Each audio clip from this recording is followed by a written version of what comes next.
okay. I had to cross on over to the bow tie life, brother. The bow tie life. You know, you're my inspiration, man. You look good. Looks good. Yeah. Ladies and gentlemen, welcome to MES Presents 9 on the Cue, the show that discusses billiards and current events and how the two may intertwine. I'm your host, Tyreek A. Murphy, and today we have very special guest, Maryland mentor and educator, Mr. Malik Sollas. What's going on, brother? Man, I cannot complain. So much things going on in this world, but I'm definitely blessed. I will say that. And, I thank you for having me, and I'm just happy to be here today. Absolutely. So before we get started, brother, first thing first, how you and the family holding up out here in these COVID streets? Everybody's healthy. I will say that. The girls, from the last time, obviously, from when we were in school, they're like little old ladies now. The twins are doing really good in first grade, really excelling. Layla's in seventh grade, up to my shoulder now, if you can believe that. Wow. Again, yes. Yeah, again. Yeah. So, really, really good. My wife is doing good. She just got accepted into Hopkins. Okay. Yep. Eb's going to be going in June. So, throughout this pandemic, I will say God has covered us well. And, just trying to maintain mentally.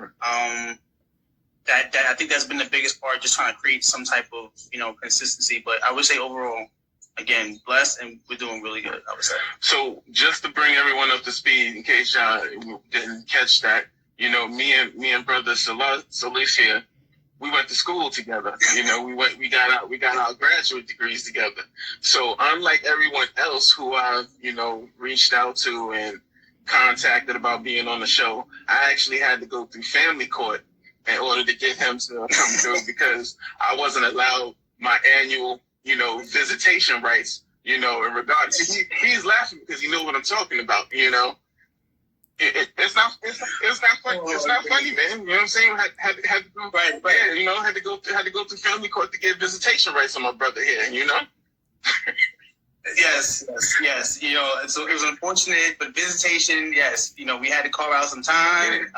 Yeah. We were used to a set schedule every Saturday for like 8 hours, and whenever else we could study. But yes. If you think COVID was difficult, to a certain degree, imagine how it feels to not even see your brother anymore, and you got to go through about 4 or 5 levels. And you got to talk to their attorneys to even get to them. It was crazy. It was a crazy moment. So, let's get on cue, brother. So tell us, when was your first experience into the world of pool? So my first experience into the world of pool, I was around 10 years old. And it was just by chance. I used to go with my mother to a lot of different places, a lot of different events. And I used to have to keep myself occupied if, she was in a meeting or something of that nature. So there was this one time I was at like a hotel where they were doing a side, training. My mom was there, and I found my way into like, the pool table room and just started, playing it, kind of getting my first crack at it. And, it was one of those games where like, I heard about it, and I didn't really have any firsthand experience. Like, my mom didn't play. But again, I kind of just saw it, was interested a little bit. And, that was like my first experience. So I was like 10 years old. And then, in college, I would say, in the dorm room, like wherever the general game room or wherever people hang out, there was like a pool table, place to kind of have conversation, kind of like an icebreaker. Right. And so that's what for me started. Like I said, I was about 10 years old. Okay, so at that time, was there anyone that influenced you to play, or influence you now when you get a chance to be to play? At that time, like I said, it was more like in movies you always see like a smoky scene, and everybody's playing, or like gambling was going on. So that was like how I first my only idea of it. And it was funny too. In college, like me and my wife, when we were still dating, we actually would play pool, and that was kind of a way we bonded. So that actually was pretty funny when you mentioned that question. And then it's funny. until I met you and you used to tell me about your family's history, I really didn't have like a specific person that I would think about when it related to pool, right? So it was cool when, you would tell me about your family's history, and I was like, intrigued by the fact that, again, there was a history behind it, especially a man of color. Because to be honest, I didn't have any other connections to pool in that way. And then, of course, when you wrote the book, right, and then, we were talking about how to introduce that to young children as well. But no, I don't necessarily have another person, right, that I can connect to now. Well, based off of your response, I would say what influenced you was more along the lines of love, because, that's how you and he was able to connect. So it wasn't necessarily a person. It was more along the lines of a feeling. But yeah, I see you out here, brother. Yes. I see you out here. Yeah. So later on, E, when you see this, you owe me, even though we didn't know each other back then. You owe me. It's cool. It's all right. We'll talk. And I will say she knew she was a little more like experienced than I was in that regard too. So I was just trying to catch up and just play and she had a chance to talk to us. So right. I give it that as well. Yeah. So in today's spectrum, especially regarding diversity and the full scope of education, yourself as an educator, what do you think should be the U.S. educational goal or mission? So it's funny because with COVID, I've had numerous conversations with other educators that I've worked with and respect highly. And one of the things we talked about was this is the perfect time to revamp. Like, what does education look like in this country? As much as COVID has caused so much pain and suffering, this, from an educational standpoint, could be in theory, was like this could be the event that creates change, real change, to say, can we rethink how we're learning or how we're teaching? So many of us in education become jaded because we feel like we're teaching to the test, or that it's not really about learning. It's not about kids, right? It's just about teaching to the test. So this landscape, for a lot of us, is saying, so many educators for years have been fighting and saying curriculum is not diverse enough. Right. This is not teaching for real world situations. And even technology, teachers have been screaming about like introducing technology to the classrooms more and really creating modern classrooms, right? So even this idea that, hey, laptops for every child, we've been asking for laptops for every child for at least 10 years, right? And then when they tell you we don't have enough money, and they tell you we can only give you, 2 carts of, let's say, 30 laptops, and people are like only able to use them on a rotation basis. Like, these are like the type of conversations that a lot of educators have had for a while, to be honest, and felt like no one was listening. So in this landscape, it was like, can we really change and really start teaching and reimagining? Can we do away with these standard test files? Can we offer more diversity for students of color to learn about people that look like them besides February? And really having those conversations and shifting again, like, how are we learning multiple learning styles? How are we servicing those with special needs? And just those type of like really crucial conversations. Right.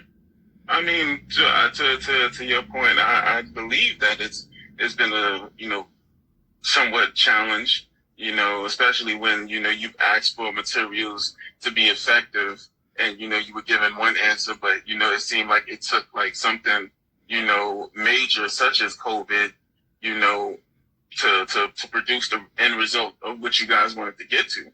So keeping that component in mind, as an education administrator, because you've had experience inside the classroom, but for the most part, within recent years, you've been on the outside, from the management aspect. So as an education administrator, how difficult is it to develop, and disseminate quality curriculum in this health crisis? It has definitely been a challenge in terms of we have to make sure we're meeting the students where they're at, right? We have a lot of students who came to us even in September with gaps, with learning gaps. that were exacerbated by this COVID epidemic, because from March to June, a lot of schools were not able to make adjustments as quickly, right, and produce high quality online instruction, right? And what ended up happening was you also had a lot of states who were slow to make a decision on whether or not we were going to come back into a building. You have teachers who, if anybody understands a teacher's mind, very well planned, like to know what's happening, and they plan ahead. And when you talk about materials, or you talk about like how are we crafting the day and how is our time and all these things. So, a lot of teachers felt like, we're being put behind the eight ball, and then you want to create miracles, right? So it was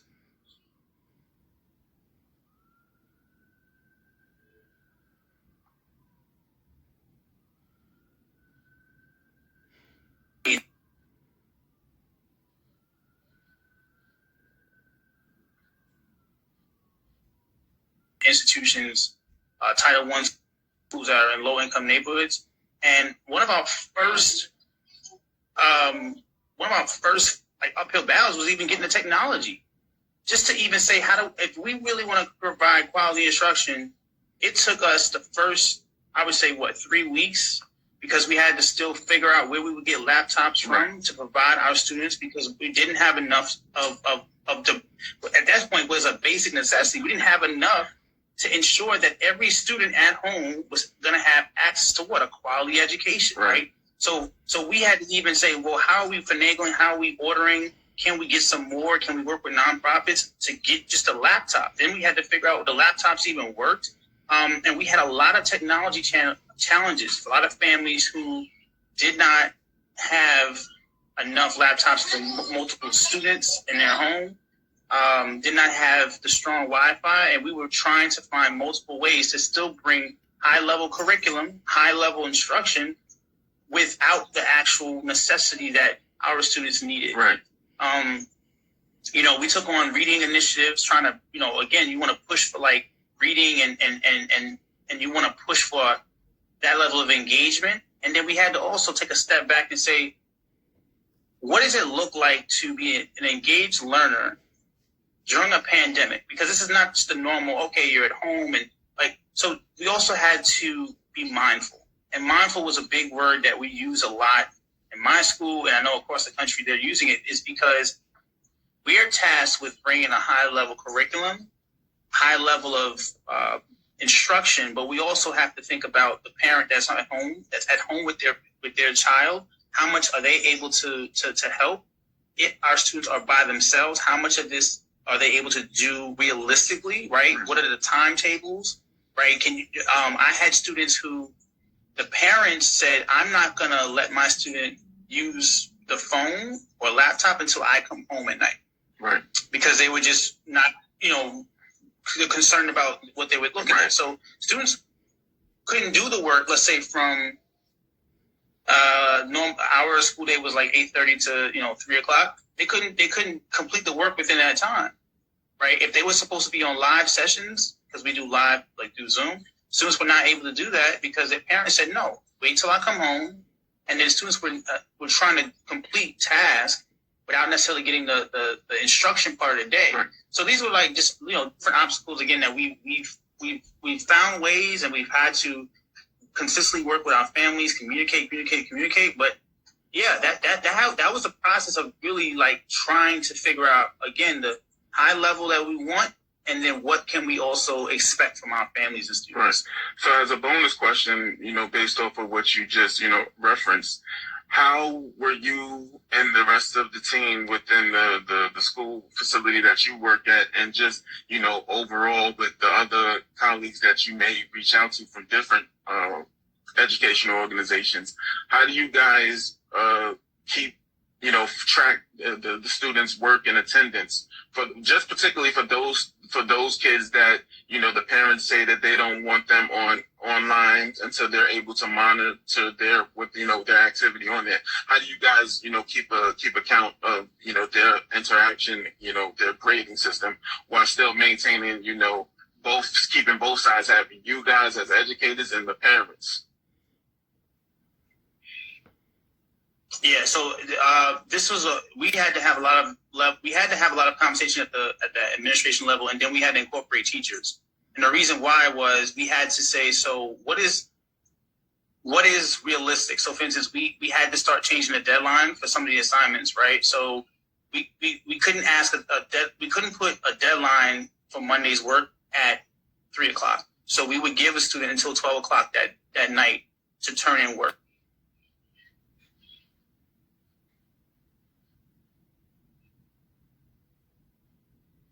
We also worked and we would track work completion and be able to say that should count in some of these instances as attendance. Because if you completed the work, then that should count as well. And again, this is one of those things where you have to come to the table and make adjustments, right? And we also realized, every situation wasn't going to be the same. And we, as a school, were willing to work with our families because at the end of the day, we understood that our families are the most important part of this whole process, right? We need to work together because at the end of the day, the best interest is for the child. And parents appreciated that from our standpoint and understanding that we still were trying to hold a high level of rigor. And then we also worked out, some days would be asynchronous tasks, which was fine. Our parents worked with us. We were able to do office hours at certain times a day. Right. Students could check in with an adult and say, "Hey, can I catch up?" So we found multiple ways to support our students and our families. Okay. So the second bonus question that I had to that, with the success that a lot of education, I could actually say academic institutions are having with the online schooling, do you think that will be the new way of life in regards to education moving forward? Whether it's now or just post COVID. So I'm gonna be honest. In my personal opinion, I think that this virtual world has opened up possibilities. Right. Again, I go back to the beginning where I was sitting there having a conversation with one of my friends in education, and I was so amped. I'm like, we can rethink education, like all of the BS and all the things that we've been, talking about. So on one side, I think that online learning has access, like we just access in a lot of ways. I personally feel like in-person learning is a whole different need, and the reason why is because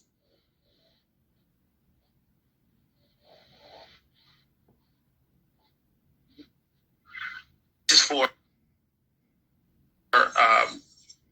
care.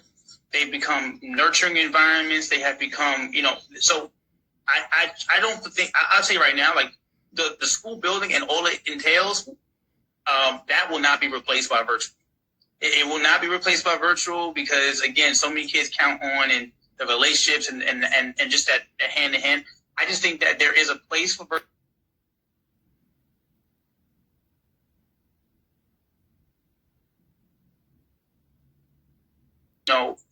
I know a couple of years schools would have partnerships with schools in other countries, and they would, connect via computer and stuff. Like I feel like now we have the ability to push our level of thinking. Right. But I think I still think that we're still gonna have to have the in-person formal, like at some point building that setting. Yes. Okay. And that's also, to be honest, because I've also in the same thing, I've seen a decline in a lot of our students with disabilities during this time because they don't have the same access to services, and so that's another key part that I think people also aren't seeing yet. Yeah, well, there's no question about that. I definitely agree with you that even within the school setting here in New York, specifically District 75, that district is responsible to take care of the children with special needs. And, it's definitely a decline because they're not able to get that one-on-one connection that they're generally accustomed to. So, yeah, I definitely agree with you on that. So with the Black community calling for systematic reform and budget reallocation across the nation, yourself as a Black man, a father, and an educator, what do you think should be government officials' essential priority? So again, and this is just, I'm honest, right? So I truly believe that there needs to be a real focus on educating our youth, and really, and when I say educating, I'm talking about actually investing money into our youth. And I think there needs to be a real onus on community programs, after school programs, alternate career centers, and I'll touch on that in a minute.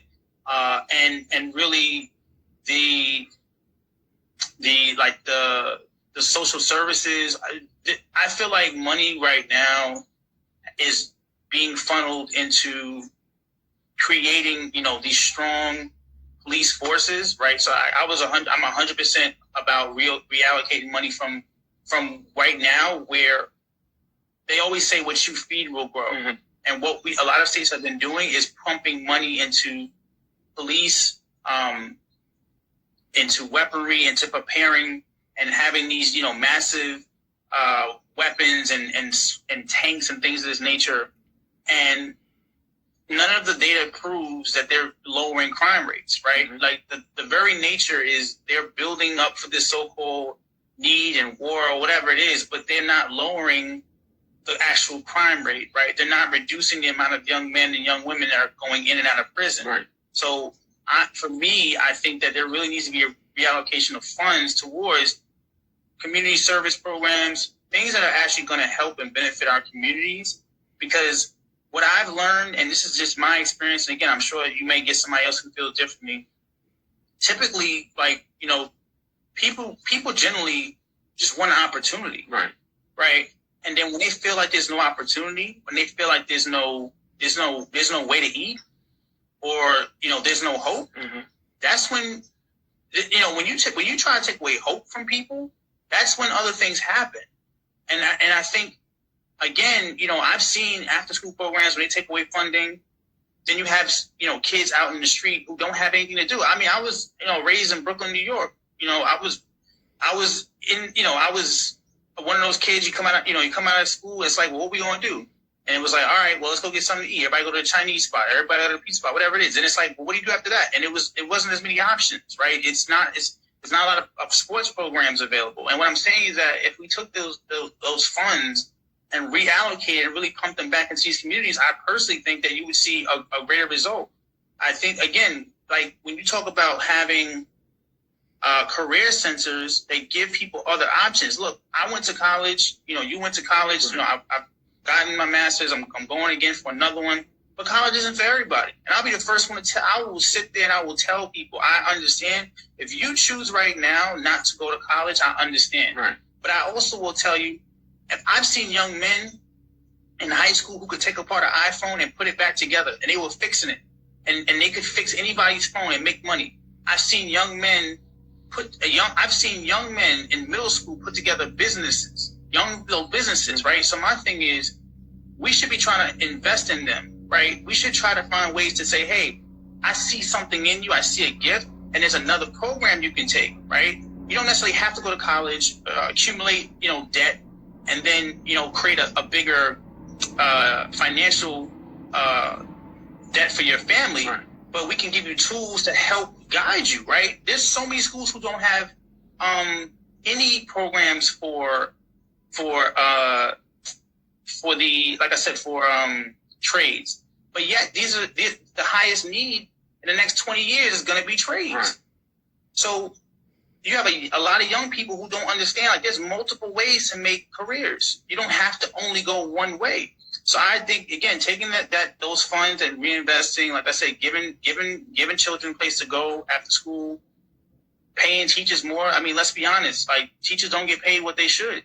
Mm-hmm. And I think people now, is the funny part, are realizing mm-hmm. all the things that teachers did. And now all of a sudden it's, thank you. I appreciate you. It's like, yeah, you wasn't appreciating us before, mm-hmm. right? A lot of people thought we were just like glorified babysitters and don't understand what that takes, to educate these young people on a daily basis, to be a counselor for them, to be, again, schools have become a one-stop shop. Right.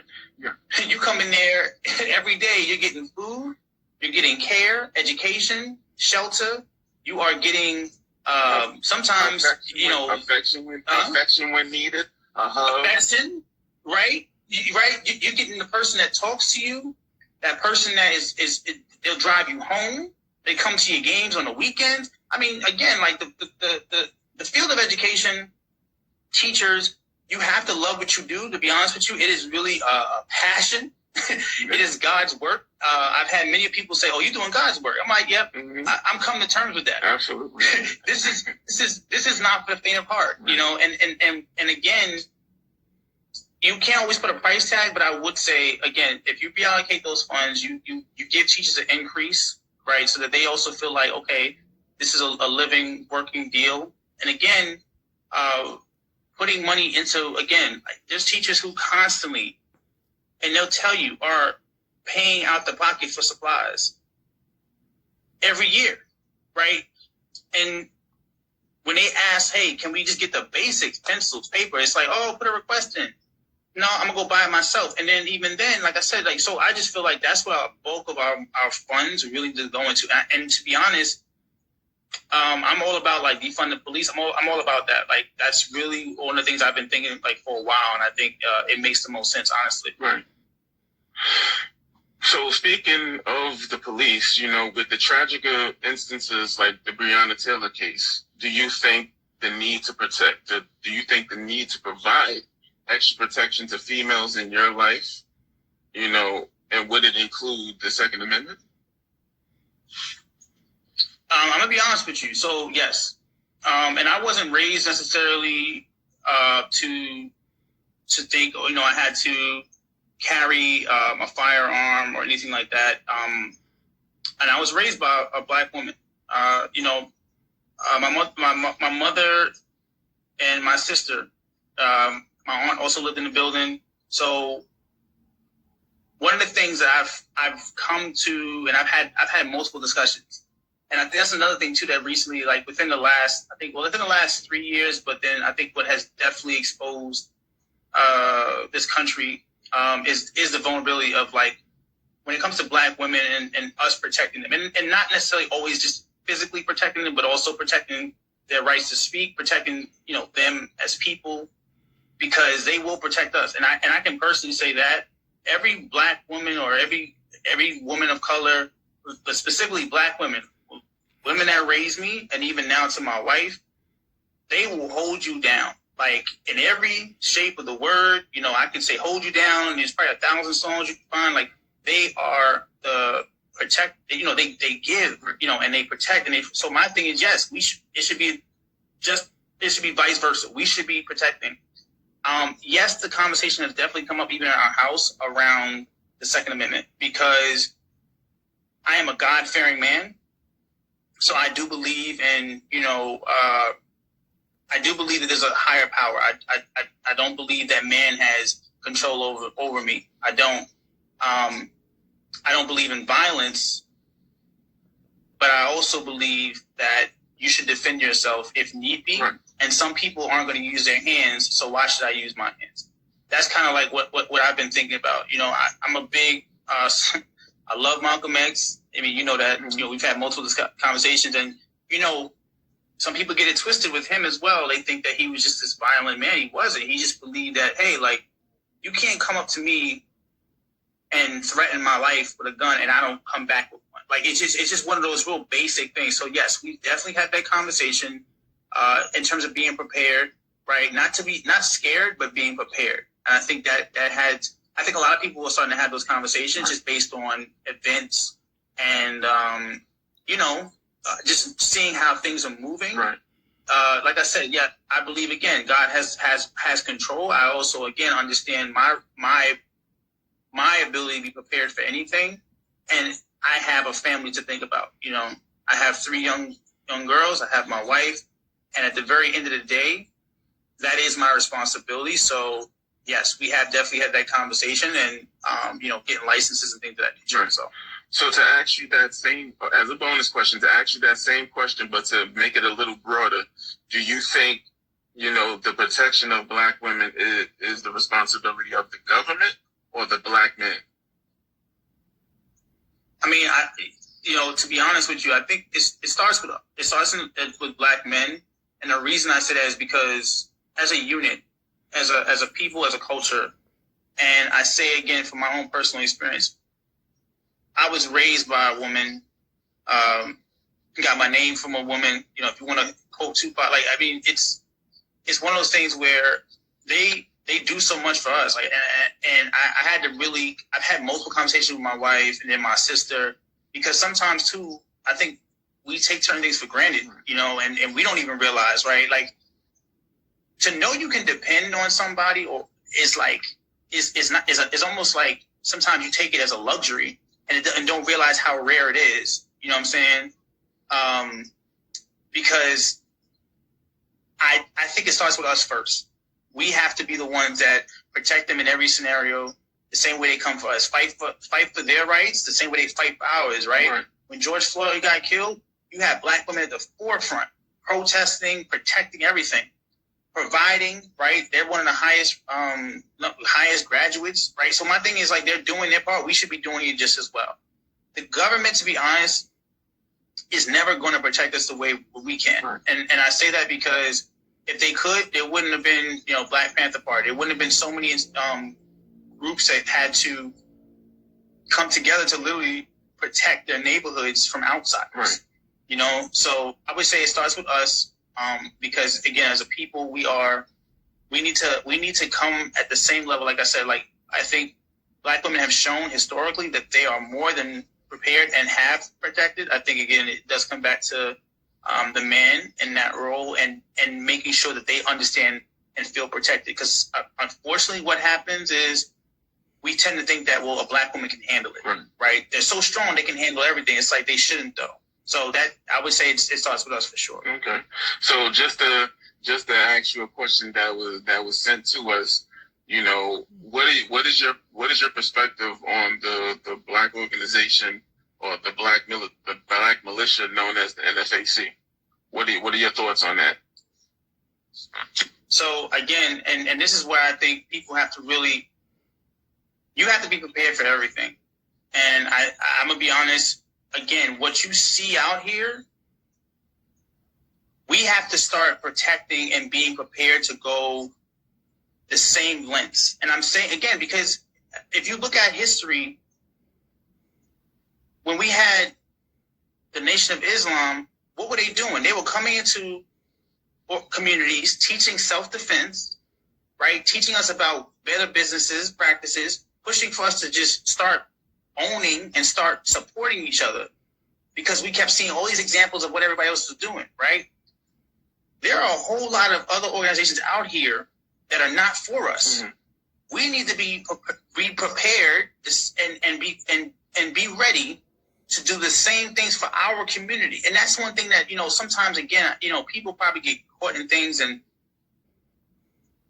when we had the Nation of Islam, what were they doing? They were coming into communities, teaching self-defense, right? Teaching us about better businesses, practices, pushing for us to just start owning and start supporting each other, because we kept seeing all these examples of what everybody else was doing, right? There are a whole lot of other organizations out here that are not for us. Mm-hmm. We need to be prepared and be ready to do the same things for our community. And that's one thing that, sometimes, again, people probably get caught in things, and sometimes we say, look what the Jews doing. Look at what so-and-so is doing. It's like, we need to start organizing again and be their strength as well, because yes, we should be prepared. We should be just as prepared for the individuals that may come, and as to show strength as well. We have traditionally, we try to, at times it seems like we try to forgive, turn the other cheek. But we also have to stand up and be like, look, if y'all want to do this, we can come right back and do the same thing, because we have to be prepared. I think you should be prepared for anything, and personally, that's what I would say. Right. So So I think it's needed. I think it's needed. Yeah. I just think, yeah. I definitely concur with you in regards to that. I think it's an organization that I mean, I tried to reach out actually to Grandmaster Jay to get him as a guest. Maybe somewhere down the line it'll happen. But I personally, from within the past couple of months of following what he's been disseminating and just looking at all of the different angles and all of the reports as it pertains to what it is that he's doing with the organization, I believe that their formation, or rather their public announcement, of their formation, because they've been formed behind the scenes. I feel that with them coming out publicly, you've seen a change in the way things are happening, especially as it pertains from a law enforcement aspect. With certain cases or certain situations that happen there, without their involvement, things drag. It gets to the point where it's almost going to be forgotten.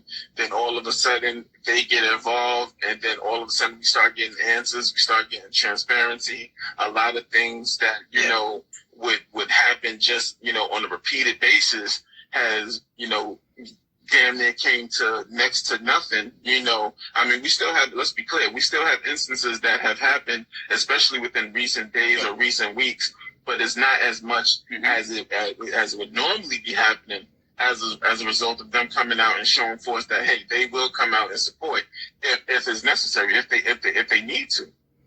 And the most essential part about it is that the way they do it with a certain level of sophistication. They're not one of those organizations or one of those, set of individuals that react. They actually think about things and make sure that they're legal and that they have the proper documentation or paperwork or permits, to make sure that there's no negativity, that will come back at them, on that end. So, I mean, even instance where, they were talking about, it's also a sign of strength, right? If you're able to say, hey, we know our laws, we know our rights, and we're just doing what everybody else does, it's one of those things where I think sometimes too, because you put black in front of something, everybody gets all like black militia, but people out here protecting and understanding that there's power in numbers, and that if you don't show a sign of force, that people can look at you as weakness. So I think that everyone has a part to play. And just to touch base a little bit on when you were saying that, supporting individuals, supporting one another, supporting, businesses, people have to understand, you don't have to necessarily, support somebody by having to, buy their product or buy their merchandise. I mean, although let's be extremely clear, that would be greatly appreciated. You know what I'm saying? But you could do small things by just sending business their way. Hey, that this person do this, send business their way. That they got this going on. Put a post up on your social media page. Word of mouth. Small things like that helps support. I mean, I myself had my coattail pulled a couple of times behind the scene by some of the family talking about, hey, I haven't seen you post nothing up, talking about my business or whatever have you. And mind you, I'm on their pages. I'm commenting, showing love, definitely supporting them. But sometimes you gotta take it that step further and not pay attention. Pay attention because you were not paying attention, and add those posts or make those tags. So I definitely agree with you saying when it comes to supporting and especially in regards to the Nation of Islam and their teachings in regards to supporting one another. You hear me? Okay. I thought for a second the screen went frozen, so I thought for a second you weren't there. So moving right along, brother. So with the need of a strong positive influence. Coming back to when you were talking about, mentoring children and all of that in regards to making a productive society, do you think this would be the great time, or rather, do you feel like this is a great time to push your IamKing mentorship program?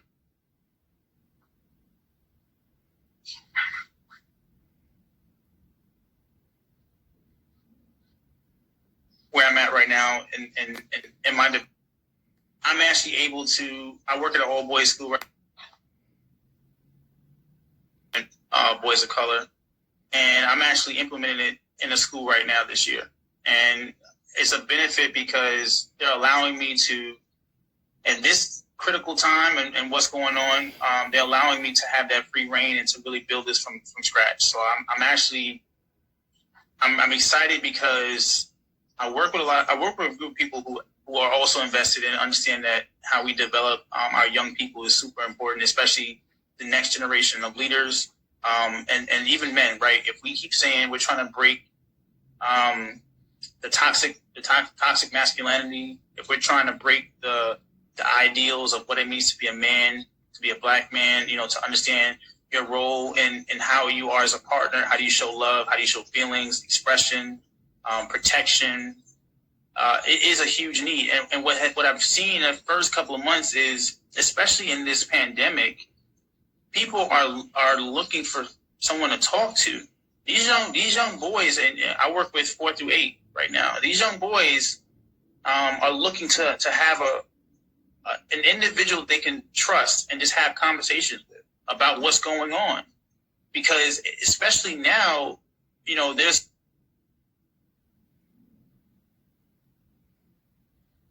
some of the students they talk to, and it's crucial. I would say that this is definitely the right time. Like I said, I'm blessed right now that I've started it this year, and I'm really excited about it. And yes, it's a huge need. Besides the fact that even when I was growing up, I understood the power of mentorship, the power of having someone to help guide you that can see the best in you when you can't see yourself. Especially now when there's so many children and adults who are going through depression, anxiety, because they don't have someone necessarily to talk to, don't feel like they have a trusted relationship with someone.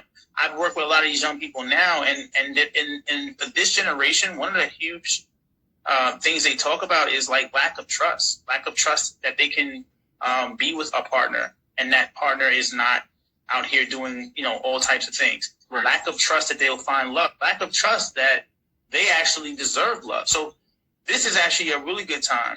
And like I said, especially in the COVID circumstances, with all the isolation, yes, it is 100% crucial, and it's a huge need. Okay. As a bonus question, would you also consider further down the line creating a female version of this program? Because I know right now the main focus is on building the young black youth. But would you be open to making a female portion of this? 100%. I actually, when I thought about even doing the young men, it was always the idea that I would have a separate program for young women. And I always try to remind people that we can't always just focus on one gender. It's important that we always think about the children as a whole. Obviously, as a young black man myself, I was thinking about my experience growing up, and I quickly related to how I was able to be shaped by other black men, because that was a need as well. So that was my first idea. But yes, 100%, because again, this goes back to we can't get lost in, because it seems like, or hey, the young girls, they got it. They're graduating high rates from college, so they got it. No, they need guidance as well. They need strong women to influence, to be able to see them, to invest in them, to also remind them that they are worthy, that they don't have to do it all by themselves, that they are worthy to be loved. So yes, 100%. Because the end of the goal is that our young people, both men and women, young boys and girls, are being developed and able to understand, like, as citizens in this society, you deserve so much more. Right. You deserve to be loved. Right. What does it look like? And that's the beauty of it too, is that if you're having the conversations from all boys and then all women, young girls, then they can start having better relationships, whether they choose to be with a man or a woman, but they'll have better relations, because now they're like, how do I communicate? How do I respond? How do I show love? And I think that is what is also missing right now from our cultures. Okay. So coming back to your Billiards experience, brother, you know, tell us, you know, with there being so many COVID restrictions, do you think Billiards have the capability of returning to sports broadcasting? And would you watch? I mean, so to be honest, of course it should be, because I'm looking at, you know, the NBA and what they did with this bubble. And I'm like, if you can get, you know, 15, 20 teams and, you know, 15-man rosters and all this stuff, you definitely can get the game of billiards to come and be productive and to actually, you know, be lucrative in this time. People, I think what we're noticing too is because people are home in this pandemic, they're willing to watch everything. Mm-hmm. I would be willing to watch it. It's funny, I was thinking to myself, I think what is missing is that, from my standpoint, again, I don't have as much experience. I don't necessarily know, like, is there that one pool player that is so dominant, right, and has a personality that is like can be marketed as the person, right? And I say that because when you think about WNBA, when you think about NBA, you think about major franchises, NFL. Even though I don't watch them, I boycott them. Mm-hmm. I've been doing that for Cap. Either way, there's people who you could say, this person, you know, is like the best or whatever, and they draw people in. Right. So I think there needs to be kind of, and it's funny, as I thought about that, I was like, hey, what if you know, they started in this pandemic saying, hey, let's get athletes from other sports to play, mm-hmm. you know, professionals, and kind of, because I think that would also draw people in as well. But I would watch. Yes, I would. Basically, you need that household name, you know, that can. Yeah. I mean, you know, yeah. I think it's just like, again, boxing. It's like who's going to fill the seats, right? In the '90s, you had Tyson. So when he was going off, and he was just you know, this unstoppable person, people who didn't necessarily even watch boxing came to want to see, you know, this person they heard of, this guy who was knocking people out in 60 seconds, right? Right. I think that's what pool kind of, you know, soccer has a couple of different people. And again, even gymnastics, right? Everybody wants to be Simone, mm-hmm. because she's the face. Venus, you know, for tennis. And again, I'm not even a huge tennis fan, but I became one I remember when they came on the scene with the beads, mm-hmm. the sisters from. It was like, oh, I watched this, you know, Tiger. It was golf. Like I think that's what it has to be. It has to be that personality, that person that comes in and kind of becomes the face of it. And I think that's a huge part of, you know, of branding. And I think that will bring a lot of people, you know, to be interested. Yeah, I totally agree with you. I totally agree with you. So tell us, is there any celebrity or iconic figure that you would love to play a game of pool against? Yeah, you know, that's really hard. Celebrity, I think, especially within my generation, I would say LeBron James. And I say that because I respect everything he's been doing, from his work on the court, but especially off the court, between, you know, his school, the voting campaign, between his production company, between investing in his communities. I would love to have that conversation, pick his brain to really, you know, see, you know, how did he put together this team? You know, because it's you know, it's obviously not just him, but how did he put this together? How did he know, you know, that this was going to be his move? Whatever, you know, just to kind of have that. If I had to pick an iconic figure, it would definitely have to be Malcolm. Again, you know, just reading his books. You know, his book. My mother, I always tell people, my mother made me read the autobiography of Malcolm X. When I was younger, I was given the book at school, and I was supposed to do like a book report, and I didn't do it. And at that time, remember the Denzel movie mm-hmm. X had came out from Spike Lee. Right. And the school was supposed to be like, you know, you do the report and then you go on a trip. And my mother's like, well, you're not going on a trip. You didn't do the book report. And she made me read the book and do a book report. And I'm glad she did, because it opened my eyes to, a man who had his flaws, who, I felt like was just a regular person, got caught up in doing stuff, whatever, and was able to change his life for the better, and then also make such a huge impact. So, I mean, if I could just, have a conversation and kind of just think through, his process of what did it mean to, to be this protector of all of these, Black people, and to be that face. But then he also, had his own family as well, and kind of feeling like, how is he present with them, and being a protector for them, and also having to live up to this thing. So those would be the two people I would definitely, if I could get both and figure it out, I think those would be the two for sure. Absolutely. Well, I can tell you right now, I've come across highlights and pictures of LeBron playing pool. So I hope you I hope you sharpen up your skills a little bit. Make sure you're good, man. Make sure you can run that table, brother.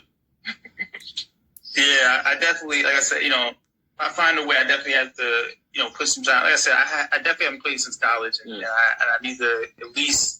You gotta be respectable, because I feel like everywhere, every establishment or whatever is a pool table off on the side or something. And I feel like deals are made there. People talk about the golf course, but I feel like deals are made in the pool table, conversation, all that. So I mean, you don't have to be the best, but as long as you can at least pocket a couple of balls and not just stand there looking crazy.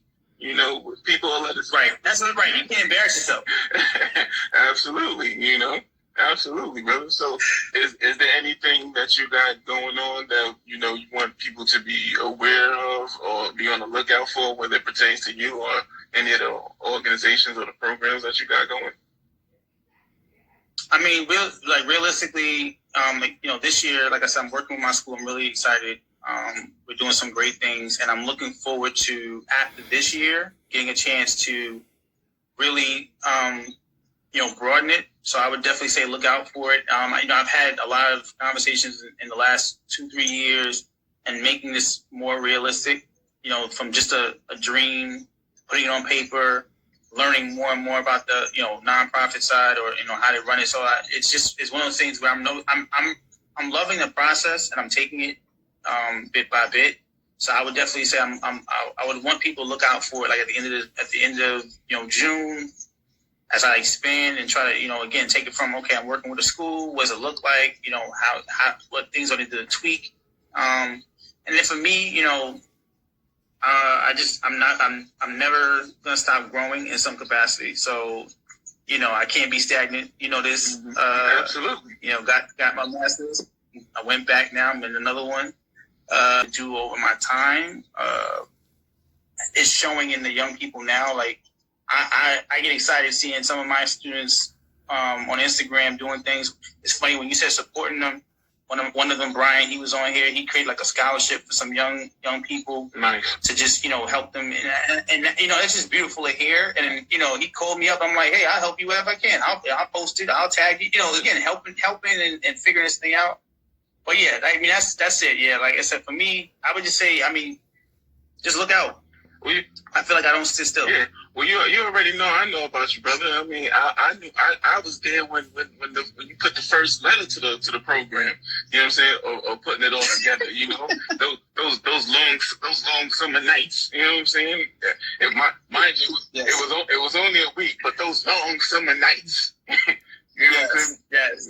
Put the work in. I'm to see what you guys don't understand is that Malik and we go way back. You know what I'm saying? We went to school together, and that part-time rapping that you see me do, he knows about it. You know what I'm saying?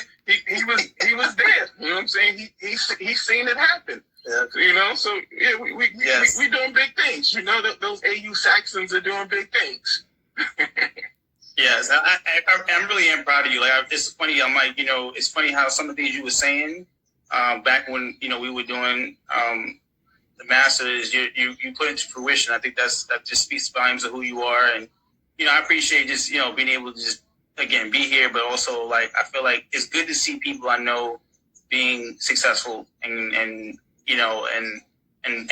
challenging and doing things they said they would do. Right. So you actually motivate me too. Like, yo, this dude literally said, you know, I'm taking over. I'm doing this. I'm like, all right. And again, I'm like, all right, what you need from me? You know, Absolutely, brother. Appreciate it. I mean, thank you. Thank you, brother. I mean, you already know, man. That's what I do, man. I was gonna give you a flashback, brother. I was gonna come on with the shades on, but I said, nah. We only do that in the classroom setting for the professors. You know what I'm saying? Yeah, you know. Yes. Just to bring y'all up real quick before I let everybody get out of here. So when we was in school, you know, at this time I was working with MTA. So I would be coming from work, coming straight to class. So I used to have the shades on, and for like a good, what was it, like 3 or 4 weeks, I think it was, until we did like about 3 weeks. About three straight weeks until we did our first presentation. You know, I had the shades on in the class, and I was answering, and I'm pretty sure it was a couple of people. You know, I mean, we've talked about this. There's a couple of people who was like, "Yo, this guy's a character. This guy's a joke." You know what I'm saying? He is no way taking this class serious. Then when we took that first test and they saw that A, actually that A wasn't. Okay. So you're smart. Oh, okay. All right. All right. So what's in those shades? You know what I'm saying? You know. Right. And then when we turned around and we did the presentation, I told the professor, I don't normally do this, but I'm gonna take my shades off for you. You know what I'm saying? Yes. It was crazy. Listen, you had to be it. You know what I'm saying? You had to be it. But yes. Nah, brother, I'm glad you could, stop by. Glad to hear all the good things that's going on with you and the family. And we definitely gonna keep it moving and keep it motivating, brother. That's all we can do, and I think it's just really important that we always can show love and not be afraid of it. And if I can say anything, it's just let's make sure we tell people who we care about and stuff as much as we can, because we don't know how much time we have. You know what I mean? Absolutely, brother. We definitely gonna talk and reach out to you. I'm gonna reach out to you again. All right, man. All right, brother. We gonna talk. All right. Peace. Later.